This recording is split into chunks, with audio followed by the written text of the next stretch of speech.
வணக்கம்,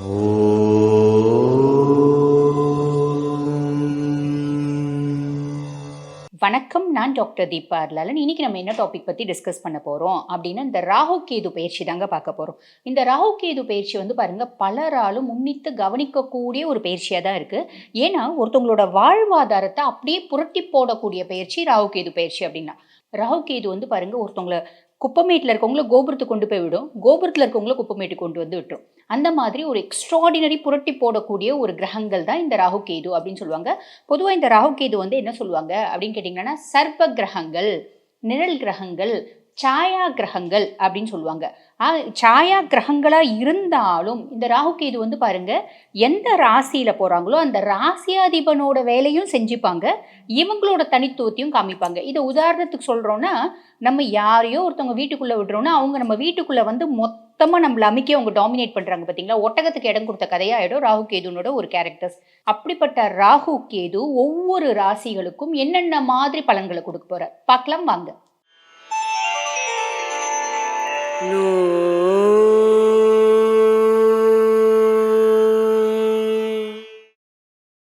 கடகராசி அன்பர்கள், பொதுவாக கடகத்தை பற்றி சொல்லணும் அப்படின்னா, சந்திரன் ஆதிக்கம் பெற்ற ஒரு பர்சனாலிட்டி, குரு உச்சமடையக்கூடிய ராசி கடகராசி.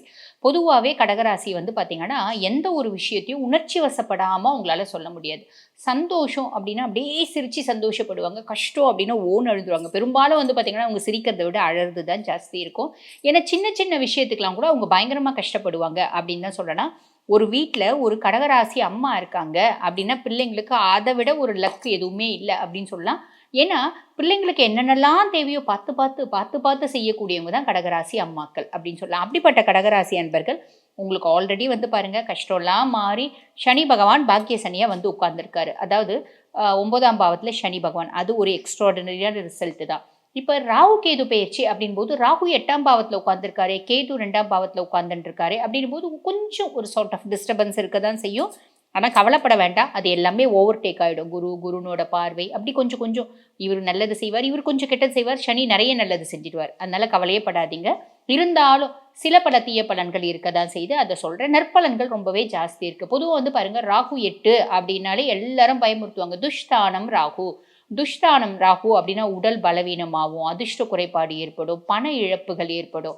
அதே மாதிரி பார்த்திங்கன்னா வேலை, கோர்ட்டு கேஸ், அதாவது வேலையில் பிரச்சனை வரும். அதே வேலை நிமித்தமாக கோர்ட்டு கேஸு சந்திக்கிற மாதிரி இருக்கும். குடும்ப சொத்துல கோர்ட்டு கேஸு இந்த மாதிரிலாம் சந்திக்கிற மாதிரி வாய்ப்பு வருமே, அசிங்கப்படணுமே, அவமானப்படணுமே அப்படின்ற மாதிரிலாம் நிறைய யோசிப்பாங்க. ஆனால் ராகு 8ஆம் பாவத்தில் இருக்கும்போது திடீர் அதிர்ஷ்டம் ஏற்படுறதுக்கும் வாய்ப்பு உண்டு அப்படின்னு சொல்லலாம். அதே மாதிரி நம்ம வந்து பாருங்கள், திடீர்னு நம்ம அமானுஷ்யமான விஷயங்களில் போகிறதுக்கும் வாய்ப்பு உண்டு. இப்போ ஒரு சாதாரண பர்சனாலிட்டியாக இருப்பாங்க, திடீர்னு பார்த்தீங்கன்னா அவங்க இந்த மந்திரம், தந்திரம், இந்த மாதிரி விஷயம்லாம் அவங்களுக்கு பிடிச்ச அந்த ஒரு ஃபீல்டில் போக பார்ப்பாங்க. புரியுதுங்களா? திடீர்னு வந்து பாருங்கள், சுடலையை கும்பிடுறேன், 4 பேருக்கு குறி சொல்கிறேன், இந்த மாதிரி எல்லாம் போக பார்ப்பாங்க. இதெல்லாம் வந்து நிறைய நடக்கிறது உண்டு. அதே மாதிரி பார்த்தீங்கன்னா, இந்த ராகு 8ல் இருக்குது அப்படின்னாலே, ராகு 8ல் வருது ஒரு ஜாதகருக்கு. இப்போ நீங்கள் வந்து பாருங்கள், கடகமாக இருக்கீங்க, உங்களுக்கு ராகு 8ல் வந்து உங்கள் பிள்ளைங்க இருக்காங்க, அவங்க கடகம், அவங்களுக்கு ராகு 8ல் வருதுன்னா அவங்க உங்கள் கூட இருக்கணும்னு விருப்பப்பட மாட்டாங்க, இண்டிபெண்ட்டாக இருக்கணும்னு நினைப்பாங்க. குடும்பத்தோடு சேர்ந்து இருக்கிறது பிடிக்காது. பெருசாக வீட்டில் நிறைய பேர் கூட்டமாக இருக்காங்கன்னு வச்சுக்கோங்க, நீங்கள் என்ன டிஸ்டர்ப் பண்ணுறீங்க, எனக்கு கொஞ்சம் தனியாக விடுங்க அப்படின்னு சொல்ல ஆரம்பிப்பாங்க. அது கவலைப்பட வேண்டாம், அந்த மைண்ட் செட் அப்படி வரும் அப்படின்னு சொல்லலாம். அதே மாதிரி பாருங்கள், எலக்ட்ரிக்கல் வேலையெல்லாம் செய்கிறீங்க அப்படின்னா அப்போ கொஞ்சம் கவனமாக இருங்க, ஓகேங்களா? ஸோ இந்த அமானுஷமான விஷயங்களில் நாட்டம் வர்றது, ஈடுபாடு பண்ணுறது, இதெல்லாம் நம்ம பயப்படணும் அப்படின்ற அவசியம் இல்லை. கோர்ட்டு கேஸு இந்த மாதிரியெல்லாம் செய்யணுன்னா இந்த காலகட்டத்தில் நீங்கள் அந்த கோர்ட்டு கேஸு, சொத்து, நாங்கள் வந்து கோர்ட்டில் கேஸ் போட போகிறோம் அப்படின்லாம் போக வேண்டாம். அது வந்து பெருசாக சாதகமாக இருக்காது. அதே மாதிரி நீங்கள் எலக்ட்ரிக்கல்ஸ் ஒர்க் எல்லாம் பண்ணுறீங்க அப்படின்னா கொஞ்சம் காஷியஸாக வைங்க. ஒரு ஏர்த்து, அதுக்கேற்ற மாதிரி இந்த உட்டு இதெல்லாம் வச்சு வைங்க. ஏன்னா ஷாக் அடிக்கிறதுக்கு நிறைய பேர் வாய்ப்பு உண்டு. இந்த 8ஆம் பாவ ராகு, அதாவது 8ல் வர ராகு இதுதான் செய்வான், கவலைப்பட வேண்டியதில்லை. ஆனால் பெரும்பாலான மக்களுக்கு திடீர் அதிர்ஷ்டம் அப்படின்றது இல்லை அப்படின்னாலும், ஒரு சில பேருக்கு திடீர் அதிர்ஷ்டம், இப்போ 100 கடகராசி அன்பர்கள் இருக்கீங்க அப்படின்னா அதில் ஏறக்குறைய ஒரு 30 பேருக்கு திடீர்னு ஒரு அதிர்ஷ்டம் அப்படின்னு வர்றதுக்கும் வாய்ப்பு உண்டு. புரியுதுங்களா? இதை ஞாபகம் வச்சுக்கோங்க. சரி, பரிகாரம் அப்படின்னா பொதுவாக வந்து பாருங்கள், ராகு 8ல் இருக்கும்போது மாமியாரோட ஒரு நல்ல ரிலேஷன்ஷிப் அப்படின்றது வச்சுக்கோங்க. உறவுக்காரவங்களோட பெருசாக சண்டை சச்சரவு பிரச்சனை அதெல்லாம் வேண்டாம். பிடிக்குதா நல்லா பழகுங்க, பிடிக்கலையா விட்டுருங்க, பெருசாக பழகணும் அப்படின்றது இல்லை. 2வது வந்து பாருங்கள், கையில் ஒரு சின்னூண்டு வெள்ளியாவது போட்டுக்கோங்க. ஓகேங்களா? அது வந்து ராகு பகவான பிரீத்தி பண்ணும். அதுக்கு அடுத்து கேது பகவான். கேது வந்து 2ஆம் பாவம். கேது 2ஆம் பாவம் அப்படின்றது தன, குடும்ப, வாக்குஸ்தானத்துல கேது பகவான் அப்படின்றதுனால நம்மளுக்கு என்ன பண்ணும் அப்படின்னா, நம்மளுக்கு நம்ம ஃபேமிலியோட ஒரு பற்று இருக்கு பார்த்தீங்களா? ஒரு பற்று, ஒரு பாசம், ஒரு பிணைப்பு அது எல்லாத்தையும் கேது பகவான் வந்து சுருக்கிடுவார். கேதுவே வந்து பார்த்தீங்கன்னா, சுருக்குதல் அப்படின்னு சொல்லுவாங்க. எல்லாத்துலருந்தும் தன்னைத்தானே வந்து சுருக்கிக்கிறது. எல்லாத்துலருந்தும் நம்ம வந்து பார்த்தீங்கன்னா, விடுபடுறது. நம்ம வந்து தனிமைய விரும்புறது. கேது ஞானகாரகன். அதனால வந்து பார்த்தீங்கன்னா, அவன் கூட்டமா ஒண்ணா இருக்கிறது, எல்லாரோடையும் என்ஜாய் பண்றது அதெல்லாம் விருப்பப்பட மாட்டான். தனியா இருக்கணும், இண்டிபெண்டன்ட்டா இருக்கணும். அ இது வந்து தனிமையில இருக்கணும். நம்ம யாரு அப்படின்னு நம்ம உணரணும். இறைநிலையில ஈடுபடணும். இந்த மாதிரி மைண்ட் செட் தான் வரும். இன்னும் ஒரு சிலருக்கு வந்து பார்த்தீங்கன்னா, விட்டேத்தியான ஃபீலிங் வரும். என்னடா வாழ்க்கை அப்படின்ற ஒரு ஃபீலிங் வரும். ஒரு சிலருக்கு எக்ஸசிவ் டிப்ரஷன் வரும். இந்த மாதிரி வந்து பாருங்க, கேது உங்களோட சுய ஜாதகத்துல எப்படி இருக்காரோ, அத பொறுத்து இந்த மாரி மாற்றங்கள் அப்படின்றது வரதான் செய்யும். அதே மாதிரி பாருங்க, நெறைய பேருக்கு அவங்களோட ஹிட்டன் சீக்ரெசி அப்படின்னு ஒண்ணு இருக்கும் பார்த்தீங்களா? இப்போ ஒரு ஜென் இருக்காங்க. உதாரணத்துக்கு சொல்றேன் அப்படின்னா, each and every coin has 2 sides அப்படிம்பாங்க. ஒரு ஜென் இருக்காங்க. அவங்களுக்கு வந்து பாருங்க, ஃபேமிலி அல்லாத அதாவது அவங்க ஒய்ஃப் இல்லாத இன்னொருத்தவங்களோட தொடர்பு இருக்கு.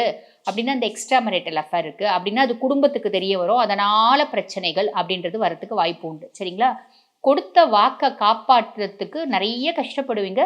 சில நேரங்கள்ல இந்த கொடுத்த வார்த்தை அப்படின்றத காப்பாத்த முடியும். பல நேரத்துல வந்து பார்த்தீங்கன்னா, உங்களால காப்பாத்த முடியாது அப்படின்னு தான் சொல்லலாம். நெறைய பேருக்கு வந்து பார்த்தீங்கன்னா, குடும்பத்துல பற்று இருக்காது. நான் ஆல்ரெடி சொன்ன மாரி. ஆனா, நம்ம குழந்தைங்க கூட ரொம்ப பாசமா இருக்கிறத விட, நம்பளுக்கு தெரிஞ்சவங்க, நம்பளோட ஃப்ரெண்ட்ஸு, அவங்க குழந்தைங்களோட ரொம்ப பாசமா இருக்கிறது, அவங்க வந்து ஃபேமிலியோட ரொம்ப பாசமா இருக்கிறது, அவங்களோட அட்டாச்மெண்ட்டா இருக்கிறது, இதெல்லாம் 2ஆம் பாவத்துல கேது இருக்கும்போது நம்மளது பிடிக்காது. எதிர் வீடு, பக்கத்து வீடு அவங்க கூட ரொம்ப அட்டாச்டா இருப்போம். அவங்க பிள்ளைங்களோட, அவங்க ஒய்ஃபோட அப்படியெல்லாம் பழகும்போது குடும்பத்துல ஒரு விதமான ஒரு இனம் புரியாத குழப்பம், பிரச்சனை இதெல்லாம் வரும். புரியுதுங்களா? இன்னொன்னு தன, குடும்ப, வாக்குஸ்தானம் அப்படின்றதுனால தனத்துக்கு பெருசா வந்து பஞ்சம் இருக்காதுங்க. காசு, பணம் நல்லா இருக்கும். குடும்பத்தில இந்த மாரி விஷயம் இருக்கும். வாக்கு நான் ஆல்ரெடி சொல்லிட்டேன். சரிங்களா? ஸோ காசு, பணத்துக்கு பிரச்சனை கிடையாது கடகம்.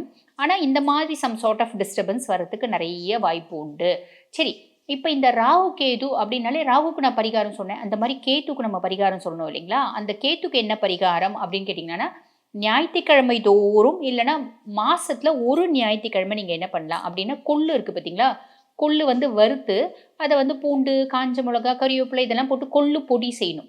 கொள்ளு பொடி செஞ்சு, சாதம் வடிச்சு, அந்த கொள்ளு பொடி போட்டு, கொஞ்சம் நெய் போட்டு, அத வந்து பாருங்க, விநாயகர் கோயிலுக்கு போயிட்டு விநாயகர வழிபாடு பண்ணிட்டு, விநாயகர் கோயிலுக்கு வரக்கூடிய பக்தர்களுக்கு, இந்த கொள்ளு பொடி அன்னம் நிவேதனமா அதாவது நிவேதனம் சொல்ல முடியாது. நம்ம வந்து கோயில்ல குடுத்து, அவங்க பண்ணா நிவேதனம். அந்த மாரி வீட்டு பக்கத்துல விநாயகர் கோயில் சின்னது இருக்கு. நீங்க செஞ்சு குடுத்தா, சுவாமிக்கு நிவேதனம் பண்ணி குடுத்தாங்க அப்டின்னா ரொம்ப விசேஷம் பக்தர்களுக்கு. அப்டி குடுக்கறது இல்லைங்க அப்டின்னா ஒண்ணும் நீங்க கவலைப்படாதீங்க. நீங்க வீட்லயே செஞ்சு வீட்ல விநாயகர் இருக்காருன்னா, அவருக்கு நிவேதனம் பண்ணிடலாம். நிவேதனம் பண்ணிட்டு கொண்டு போய் குடுக்கலாம். இல்ல நிவேதனம் கூட பண்ண வேண்டியதில்ல. நீங்க நேரா கோயிலுக்கு போங்க. விநாயகர நல்லா கும்பிட்டுருங்க. கும்பிட்டுட்டு 7 சுத்து சுத்தி வந்துருங்க. அதுக்கப்புறம் இந்த சாதம் உங்களுக்கு வசதி வாய்ப்பு இருக்கு அப்டின்னா, பெரிய தட்டுல போட்டு நீங்க குடுக்கலாம். இல்லன்னா சின்ன தொன்னையில எல்லாருக்கும் நீங்க வந்து குடுக்கலாம். எத்தன பேருக்கு உங்களால குடுக்க முடியுமோ குடுக்கலாம். அதுக்கு இத்தன பேர் தான் கணக்கு அப்டின்றது கிடையாது. இப்டி குடுக்கும்போது வந்து பார்த்தீங்கன்னா, இந்த கேதுனால் வரக்கூடிய பிரச்சனைகள், கேதுவினால் வரக்கூடிய குழப்பங்கள், இன்னல்கள் எல்லாமே நீங்கி நல்ல சௌக்கியமான வாழ்க்கை அப்டின்றது வாழ முடியும். கடகம் வாழ்த்துக்கள்.